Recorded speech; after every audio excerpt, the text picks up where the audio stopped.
India live TV, सच सबसे आगे। नमस्कार, मैं हूं रंजीत झा और आप देख रहे हैं the live TV. Bharatiya Janata party के अगर आप नेता हैं तो वैसे तो जांच एजेंसियों से सुरक्षित है, कोई टेंशन है नहीं। लेकिन तब क्या हो जब नए नए कारनामे खुलकर सामने आने लगे। भारतीय जनता पार्टी के बड़बोले मुख्यमंत्री, हिंदुत्व का एजेंडा बुलंद करने वाले, मुसलमानों पर कुछ भी टिप्पणी करने वाले मुख्यमंत्री हिमंता बिस्वा शर्मा के नए कारनामे का भंडा फूटा है। और ऐसे में जिस तरीके से विपक्ष के नेताओं को, मुख्यमंत्रियों को किसी न किसी मामले में आरोपी बनाकर, उनके ऊपर केस दर्ज कर, उन्हें सलाखों के पीछे भेजने का काम जांच एजेंसियों को दिया गया है, तो क्या सीएम हिमंता बिस्वा शर्मा के इस कारनामे पर वही जांच एजेंसी कोई केस दर्ज करके इन्हें गिरफ्तार कर सकती है अगर वो वित्तीय अनियमितता के आरोपी पाए जाए तो? जिस तरीके से झारखंड के मुख्यमंत्री हेमंत सोरेन पर जमीन घोटाले का आरोप लगा, वो जमीन जो बिक नहीं सकती और उनके नाम पर वो जमीन है भी नहीं, तब भी ईडी ने केस बनाया और एक मुख्यमंत्री को गिरफ्तार किया। अभी दिल्ली में केजरीवाल के साथ भी वही सलूक होने जा रहा है। लेकिन इस बीच यहां हम बात कर रहे हैं असम के मुख्यमंत्री हिमंता बिस्वा शर्मा के कारनामे की। जरा देखिए अपने स्क्रीन पर हेडलाइन और तय कीजिए, क्या इनके ऊपर किसी जांच एजेंसी को आना चाहिए या नहीं आना चाहिए? इनके ऊपर कोई केस बनता है या नहीं बनता है? द वायर ने लिखा है, असम मुख्यमंत्री ने भाजपा से जुड़ी गतिविधियों और शादियों के लिए चार्टर्ड फ्लाइट पर खर्चा सरकारी पैसा। ये अगर मुख्यमंत्री हैं तो इनको भी तो कोई हक नहीं है ना कि ये पार्टी के गतिविधि पर सरकारी पैसा खर्च करेंगे। निजी किसी शादी में जाने के लिए चार्टर्ड प्लेन इस्तेमाल करेंगे, इस तरीके से सरकारी खजाने को खाली करने का काम करेंगे। अगर ऐसा हो रहा है तो यह भी वित्तीय अनियमितता के दायरे में आएगा या नहीं आएगा? और उससे भी बड़ी बात यह है कि कभी किसी नीति में, किसी पॉलिसी में अगर गड़बड़ी पाई जाती है तब भी सीबीआई, ईडी जैसी जांच एजेंसियां जोर शोर से एक मुख्यमंत्री को, एक मंत्री को, एक नेता को गिरफ्तार करने पहुंचती है इस बिना पर कि आपके इस पॉलिसी के जरिए किसी न किसी को तो फायदा पहुंच रहा है, भले सबूत मिले या ना मिले। जैसे मनीष सिसोदिया को सलाखों के पीछे डाला गया और इस वक्त अरविंद केजरीवाल रडार पर है। खैर, आइए जी इस खबर को ही देखते हैं कि मुख्यमंत्री हिमंत बिस्वा शर्मा ने क्या कुछ किया है और इनके कारनामे पर फिर बीजेपी चुप्पी कैसे साध लेती है। हमेशा की तरह जिस पर पहले जांच एजेंसी का रडार चलता हो, वो व्यक्ति अगर बीजेपी ज्वाइन करता है तो उसे राहत मिल जाती है। हिमंत बिस्वा शर्मा भी तो पहले कांग्रेसी थे और उन्हें भी राहत मिली। उनके ऊपर भी जांच एजेंसियों ने अपना फन फैला रखा था और इन्होंने बीजेपी में आना स्वीकार किया तो केस बंद। यहाँ हेडलाइन में जो लिखा गया वो तो आपने देखा, रिपोर्ट में देखिए। बताया जा रहा है कि असम के मुख्यमंत्री हिमंत बिस्वा शर्मा ने राज्य के अंदर बाहर भारतीय जनता पार्टी का प्रचार करने के लिए हेलीकॉप्टर और चार्टर विमानों को किराए पर लेने के लिए राज्य सरकार की करोड़ों रुपए की धनराशि का इस्तेमाल किया। यह जानकारी एक सूचना के अधिकार आरटीआई आवेदन के जवाब में असम सरकार ने ही दिया है। अब जरा समझिए कि जो प्रथम दृष्टया चुनाव आयोग की आदर्श आचार संहिता का भी उल्लंघन है। यहां तो लीजिए, चुनाव आयोग को भी कोई ना कोई कार्रवाई कर लेनी चाहिए, लेकिन क्या बीजेपी के ऐसे ऊंचे पदों पर बैठे नेताओं पर कार्रवाई संभव है? क्या इस वक्त हमारे देश में तमाम ऐसी संस्थाओं की रीढ़ की हड्डी इतनी मजबूत है कि वो किसी मुख्यमंत्री पर कार्रवाई करें, वो भी केंद्र में सत्ता में बैठी भाजपा के मुख्यमंत्री की? संभव नहीं है। फिर भी रिपोर्ट को देखिए क्या हुआ है।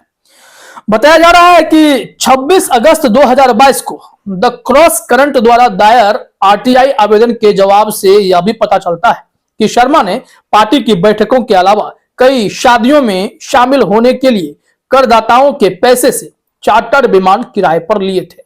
मालूम हो कि कोई भी सरकार गैर सरकारी कामों पर सार्वजनिक धन खर्च नहीं कर सकती है। गैर आधिकारिक कामों में स्पष्ट रूप से पार्टी संबंधित गतिविधियां और निजी समारोह में भाग लेना शामिल है, जिन पर होने वाले खर्च का भुगतान सार्वजनिक धन से नहीं किया जा सकता। लेकिन इन्होंने ऐसा किया है। अब ऐसे में इन पर कार्रवाई बनती है या नहीं बनती है? कोई आए नहीं आए, इनकम टैक्स ही आ जाए या फिर जो अलग अलग एजेंसियां हैं कोई आ जाए, ईडी आए, सीबीआई आकर पूछे तो सही कि आप कैसे सरकारी खजानों में पलीटा लगा रहे हैं, क्योंकि वित्तीय अनियमितता पर तो केस तो बनता ही है। यहां से जरा देखिए क्या बताया जा रहा है कि शुरुआत में राज्य के सामान्य प्रशासन विभाग ने अगस्त 2022 में दायर आरटीआई आवेदन का जवाब नहीं दिया, जिसमें सरकार के ऐसे खर्चों के बारे में जानकारी मांगी गई थी। 30 सितंबर 2023 को विभाग के अवर सचिव और राज्य लोक सूचना अधिकारी प्रदीप शर्मा ने राज्य सूचना आयोग के 8 अगस्त 2023 को द क्रॉस करंट की अपील का जवाब देते हुए ऐसा करने का निर्देश देने के बाद ही कुछ जानकारी साझा की। पहले तो यह जानकारी दी नहीं जा रही थी, बाद में जब आदेश हुआ कि नहीं दे दीजिए तो पता चला कि भाई हेमंत बिस्वा शर्मा सरकारी पैसों का प्रयोग अपने निजी काम में कर रहे हैं, पार्टी के कार्यक्रम में कर रहे हैं, तो निश्चित तौर पर इसे सरकारी खजाने से लूट खसोट का मामला बनाया जाएगा और ऐसे में केस तो होने चाहिए, कार्रवाई तो होनी चाहिए। वैसे भी राहुल गांधी ने कहा है ना कि हिंदुस्तान का अगर सबसे भ्रष्ट कोई मुख्यमंत्री इस वक्त है तो वह हेमंत बिस्वा शर्मा है। उन्होंने कहा कि उनकी पत्नी, उनके बेटे, हर कोई भ्रष्टाचार में आकंठ डूबे हुए हैं। और जब इस तरीके के नए खुलासे हो रहे हैं तो राहुल गांधी की बातें सच होती दिखाई पड़ रही हैं। हालांकि जब राहुल गांधी भारत जोड़ो न्याय यात्रा लेकर असम पहुंचे थे तो उस वक्त भी राहुल गांधी को परेशान करने में मुख्यमंत्री साहब ने कोई कोर कमी नहीं छोड़ी थी।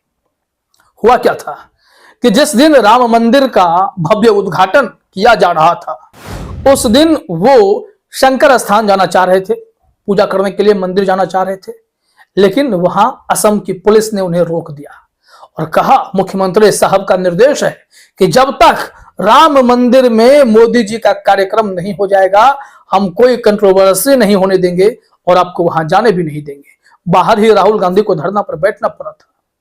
तो भाजपा की सरकार है तो सब कुछ अलाउड है, लोकतांत्रिक तरीके से भी कोई पूजा नहीं कर सकता, क्योंकि अब मुख्यमंत्री तय करते हैं कि आप मंदिर जा सकते हैं या नहीं जा सकते हैं। पूजा करने का अधिकार अगर संविधान ने दिया है तो उसे कंट्रोल करने का काम भी अब बीजेपी के मुख्यमंत्री करने लगे हैं। यहां से अब साफ तौर पर बताया जाता है कि ये सब कुछ कोई बहुत बड़ा खेल है। इसमें बताया जा रहा है कि पत्रकारों ने असम पर्यटन विकास निगम एटीडीसी में एक अलग आरटीआई आवेदन दिया था, जो विभाग द्वारा मुख्यमंत्री के इस्तेमाल के लिए चार्टर्ड उड़ानों को किराए पर लेने से संबंधित है, क्योंकि ऐसी सेवाएं राज्य प्रशासन द्वारा एटीडीसी के माध्यम से कराई जाती हैं। 3 महीने बीत जाने के बावजूद एटीडीसी ने अभी तक जवाब नहीं दिया है। यह भी एक उल्लंघन है।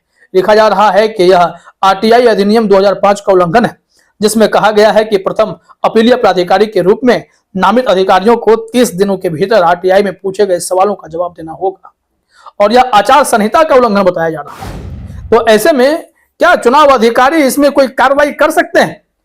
लगता है कि मुश्किल है। अब यहां पर जो भी एंगल बन रहा है, चाहे वित्तीय अनियमितता की बात हो, सरकारी खजानों से लूटपाट की बात कह लें या फिर चुनाव आचार संहिता की बात कह लें, इन तमाम मोर्चों पर असम के मुख्यमंत्री सवालों के घेरे में तो हैं। इंतजार है कि कोई कार्रवाई हो, लेकिन उम्मीद कैसे की जा सकती है जब ऊपर से लेकर राज्य तक में भाजपा के ही सत्ताधीश बैठे हैं, तो कार्रवाई करे तो करे कौन। फिलहाल इस वीडियो में इतना ही। आप सभी का हमसे जुड़ने के लिए बहुत बहुत धन्यवाद। द लाइव टीवी, सच सबसे आगे।